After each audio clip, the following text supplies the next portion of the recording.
নারী শক্তি বিল ঘিরে তীব্র রাজনৈতিক ঝড়। জাতির উদ্দেশ্যে ভাষণে ক্ষমা চাইলেন মোদি। বিরোধীদের বিরুদ্ধে তুললেন কড়া অভিযোগ। মহিলা অধিকার ইস্যুতে বাড়ল সংঘাত। প্রধানমন্ত্রী নরেন্দ্র মোদী শনিবার জাতির উদ্দেশ্যে ভাষণে নারী শক্তির বন্ধন বিল সংসদে পাশ না হওয়া নিয়ে দেশবাসীর সামনে দুঃখ প্রকাশ করেন। তিনি বলেন, মা বোনেদের কাছে আমি ক্ষমা প্রার্থী। তার বক্তব্য, মহিলাদের অধিকারের প্রশ্নে একটি বড় সুযোগ নষ্ট হয়েছে। প্রধানমন্ত্রী সরাসরি কংগ্রেস, তৃণমূল, ডিএমকে সহ বিরোধী দলগুলিকে নিশানা করেন। তিনি বলেন, মহিলাদের অন্ধকারে ঠেলে দিতে রাজনৈতিক চক্রান্ত হয়েছে। আরও দাবি করেন, বিরোধীরা নিজেদের স্বার্থে মানুষকেও বঞ্চিত করেছে। আরও বলেন, এই বিল ছিল নারীর আত্মসম্মানের প্রশ্ন।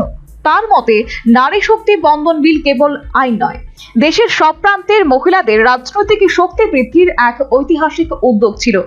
উত্তর, দক্ষিণ, পূর্ব, পশ্চিম সব রাজ্যের জন্য সমান সুযোগ তৈরির চেষ্টা করা হয়েছে বলেও তিনি জানিয়েছেন। বিরোধীদের বিরুদ্ধে আরও কড়া সুরে প্রধানমন্ত্রী বলেন, দেশের থেকে দল বড় হয়ে গেল তাদের কাছে। তিনি অভিযোগ করেন, বিভাজনের রাজনীতি করে মহিলাদের অধিকার আটকে দেওয়া হয়েছে। দেশের নারীরা এই আচরণ ক্ষমা করবে না বলেও মন্তব্য করেন তিনি।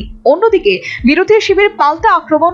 মমতা ব্যানার্জি কটাক্ষ করে বলেন, ভাষণ শুনে মানুষের রেশন মিলবে না। রাজনৈতিক মহলের মতে, বাংলা ও তামিলনাড়ু ভোটের মুখে এই ভাষণ শুধু বিল ইস্যু নয়, জাতীয় রাজনীতির নতুন সমীকরণও সামনে এনে দিল। Bureau report, news vanguard.